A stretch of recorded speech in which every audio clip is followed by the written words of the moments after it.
আসসালামু আলাইকুম। এই যে আপনারা দেখছেন বৃষ্টি, গতকালকে থেকে বৃষ্টি রাত ভর এবং দিনভর এখনো বৃষ্টি চলতেছে। ছাগলের খাদ্য আজকে একটু খুব সংকটজনক।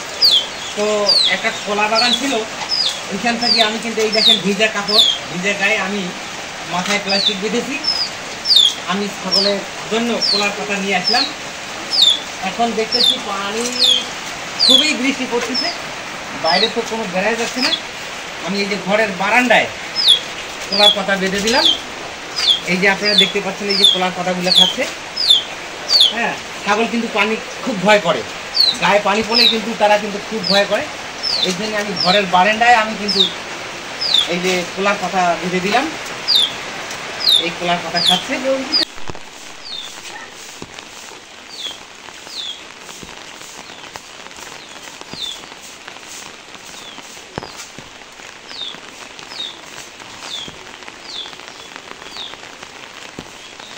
কিছু খাওয়া দিতে পারি না এই বৃষ্টির কারণে।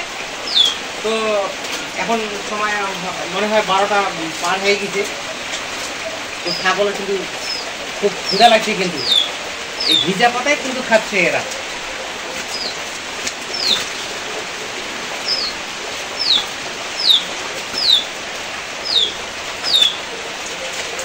ছাগল মূলত ঘাস বেশি পছন্দ করে, কিন্তু আমরা ছাগলগুলাকে কিন্তু খাওয়া অনেক রকম খাওয়া শিখেছি। যেমন বাঁশ পাতা খায়, নিম পাতা এবং বিভিন্ন গাছের গাছ পাতা। এই দেখেন কলার পাতা খাচ্ছে। শুধু আমরা কিন্তু যেটাই দিই না কেন, খাওয়ার অভ্যাস করলে কিন্তু সেটাই খাওয়া শুরু করে। তো এই জন্য আমাদের কিন্তু খুব একটু টেনশন কম আছে যে ঘাস না পেলেও অনেক রকম গাছ পাতা এবং কলা পাতা, কাঁঠাল পাতা, বিভিন্ন পাতা খায়ও কিন্তু ছাগল বাঁচতে পারে এবং ছাগল পালন করা যায়। কিন্তু ঘাস পাওয়া যাচ্ছে না, মূলত দোলা বৃষ্টির পানি ভরে গেছে। তো আমাদের ছাগলের অভ্যাস আছে কিন্তু কলা পাতা, গাছ পাতা, বিভিন্ন পাতা।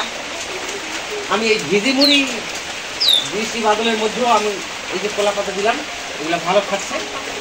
ইনশাল্লাহ কোনো টেনশন আমাদের কিন্তু এই দিক দিয়ে হয় না।